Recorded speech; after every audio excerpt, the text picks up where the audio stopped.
TBL, ou Team Based Learning, ou aprendizagem baseada em equipes. Essa é a metodologia ativa que nós vamos dialogar no nosso vídeo de hoje. Eu sou Flávia Guimarães, instrutora e facilitadora do Presentation Skills e metodologias ativas há mais de 10 anos, e vou começar contando como eu conheci a TBL. Eu conheci essa metodologia em 2013 como aluna de uma pós-graduação do Sírio-Libanês, após de Gestão de Emergências em Saúde Pública. E essa era uma metodologia muito utilizada no curso. A partir do momento que eu experienciei como aluna o quanto essa metodologia fazia diferença no meu aprendizado, o quanto ele se tornava mais significativo, eu fui pesquisar mais sobre ela, aprender o seu passo a passo, já que eu também já era professora de ensino superior, e poderia entregar um aprendizado mais qualificado e significativo para os meus alunos, assim como eu estava tendo usando essa metodologia. Aprendido mais sobre ela e somando com as experiências enquanto aluna e enquanto professora, a gente montou uma oficina para compartilhar com os nossos colegas professores, na semana de capacitação docente, para que eles também pudessem aplicar com seus alunos. Já viram como é a Guimesi, né? A gente experimenta, se tiver resultado positivo, a gente pesquisa mais, aprende, monta uma oficina e compartilha com os nossos colegas. E assim vamos crescendo juntos, sempre em prol do melhor aprendizado para os nossos alunos. Contada a minha história com a TBL, vamos contar agora um pouquinho da história dessa metodologia. A TBL foi criada por Larry McKenzie na década de 70, na Universidade de Oklahoma, nos Estados Unidos, para atender às demandas de ensino em salas com muitos alunos. Logo, naturalmente, essa metodologia é aplicada para turmas grandes. E desde então, ela tornou-se uma ferramenta essencial para promover uma aprendizagem ativa que integra colaboração e aplicação prática dos conhecimentos. Essa metodologia ela é muito utilizada, por exemplo, na educação médica, nos cursos de graduação ou de pós, mas pode ser utilizada em qualquer área, não só da saúde. Inclusive, não somente em sala de aula, mas também como uma estratégia de colaboração na gestão educacional ou em outra área. Massa, Flávia, gostei dessa TBL. Turmas grandes, aplicação em contextos de sala de aula de trabalho, colaboração e aprendizagem em foco. Agora me conte, como funciona essa metodologia? Primeira coisa importante, existe uma sistematização para o uso da TBL. Não é um trabalho em equipes, porque o nome fala que é uma aprendizagem baseada em equipes, que você divide a turma e dá alguma tarefa para ser cumprida e chama isso de TBL. A aprendizagem baseada em equipe tem uma estruturação própria. E se a gente está dizendo que vai aplicar essa metodologia, a gente deve seguir essa estruturação. Se quer seguir uma outra metodologia, dê o nome que é essa metodologia. Mas para fazer o uso da TBL, devemos aplicar a estruturação da TBL. E a estruturação da TBL ela é composta por 3 fases. A fase 1, que é a chamada de fase de preparação. A fase 2, que é a chamada de fase de teste de garantia de aptidão. E a fase 3, que é a fase de aplicação dos conceitos do curso. Vamos ver o que compreende cada uma delas. Na fase 1 de preparação, os alunos devem receber o material previamente para estudarem antes de ir para a aula, para estarem familiarizados com o conteúdo. Seria o que a gente chama de disparador de aprendizagem. E esse envio prévio é fundamental. E envio prévio não é assim, 10 minutos antes de começar a aula. É a gente ter ali pelo menos, a gente fala pelo menos 2 dias antes, para que o aluno tenha tempo de estudar, de ler aquele material, para poder chegar preparado na sala de aula. Na fase 2, a fase de teste de garantia de aptidão, nós temos 2 momentos. O primeiro momento, que é um momento individual, e um outro momento que é em equipe. Como é que isso vai funcionar? Você, enquanto professor ou professor, vai entregar para os alunos, na hora da aula, um questionário, um teste, uma avaliação, o nome que for, com 5 a 20 questões múltipla escolha. E isso é importante, viu? As questões da TBL, elas devem ser de múltipla escolha. Essas questões, elas devem ser feitas com base no material de leitura prévia que você enviou para os alunos. Na fase individual, como o próprio nome já diz, os alunos vão responder essa avaliação sozinhos, vão responder individualmente. Vocês vão dar um tempo X para que eles possam responder, sem consulta de material. Depois do tempo X que você deu para essa etapa, eles vão se reunir em suas equipes. Essas equipes vão ser compostas de 5 a 7 alunos. Eles vão discutir esse mesmo questionário de avaliação, esse mesmo teste que eles responderam individualmente e vão precisar chegar em uma alternativa única para cada pergunta. Viram porque é importante que sejam questões de múltipla escolha? Se uma equipe de 6 alunos, por exemplo, 2 responderam A, 2 responderam B e 2 responderam C, eles vão discutir, vão colocar as argumentações para jogo e vão precisar chegar em um consenso de letra para poder apresentarem na fase de discussão, na primeira fase de discussão, que a gente vai ver logo mais. Observem aí que essa fase 2 de teste de garantia de prontidão, tanto a etapa individual quanto em equipe, elas objetivam avaliar a compreensão do material pré-aula, aquele material que foi enviado na fase 1. Então, esses testes vão assegurar isso, vão avaliar a compreensão desse assunto, a avaliação daquele material.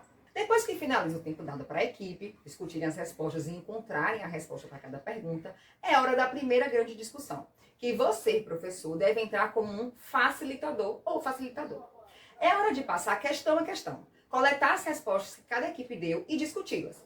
E aqui um ponto importante. Você pode fazer essa cariação de respostas dadas de várias maneiras, até de forma mais analógica. Quem respondeu a letra A, quem respondeu a letra B, digamos assim.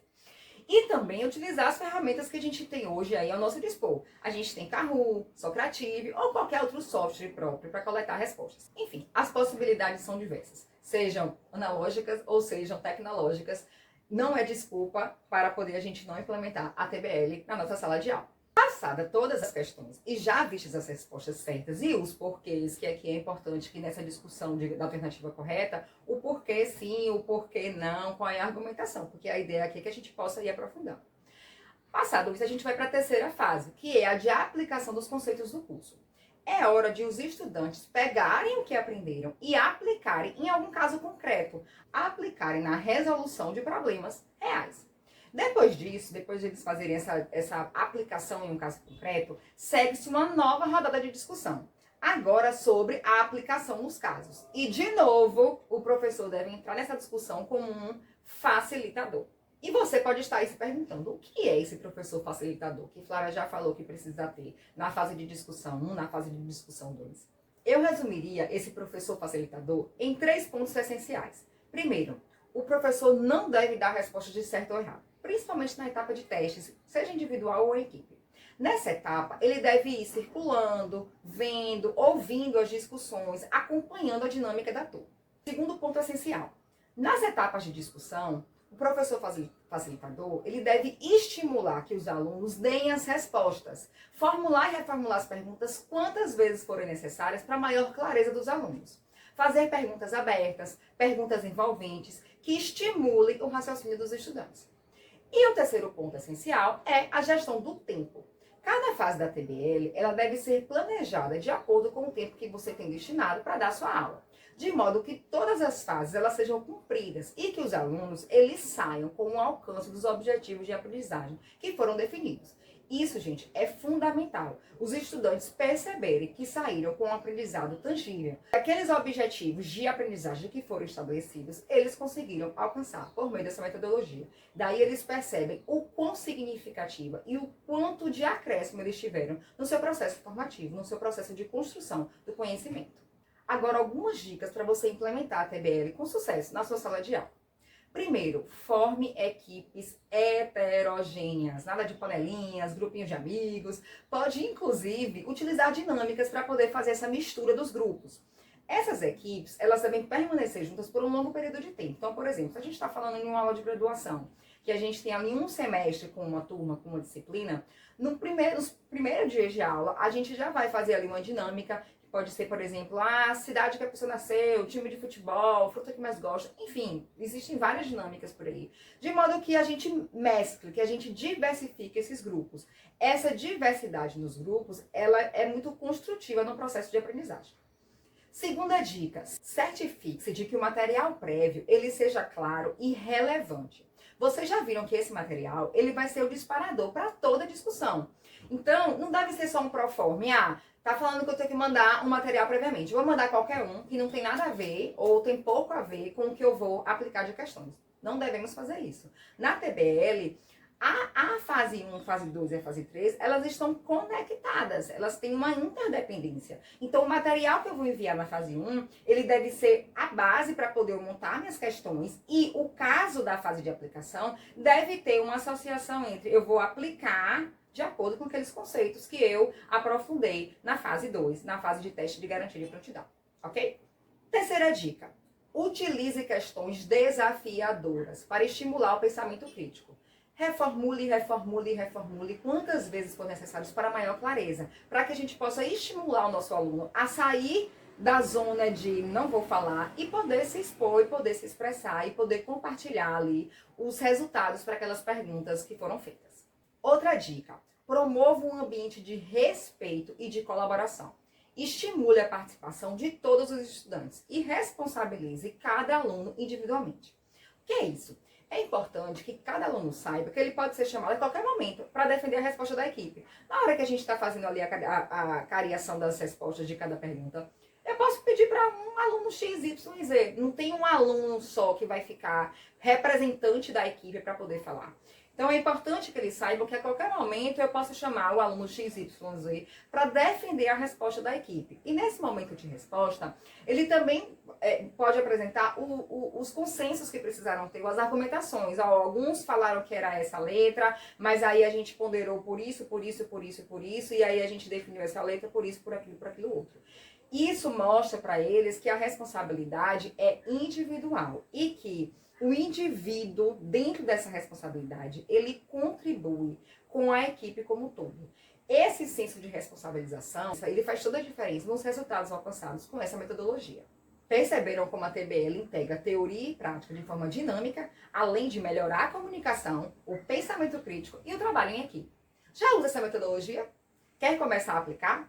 À primeira vista, ela pode parecer desafiadora.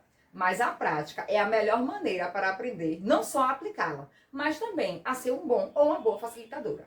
Conte com a Guimesi para isso. Essa é uma das metodologias que a gente promove cursos para professores de graduação e pós-graduação e também fazemos mentoria, ajudando os nossos professores a se desenvolverem na arte de facilitar sessões de aprendizagem.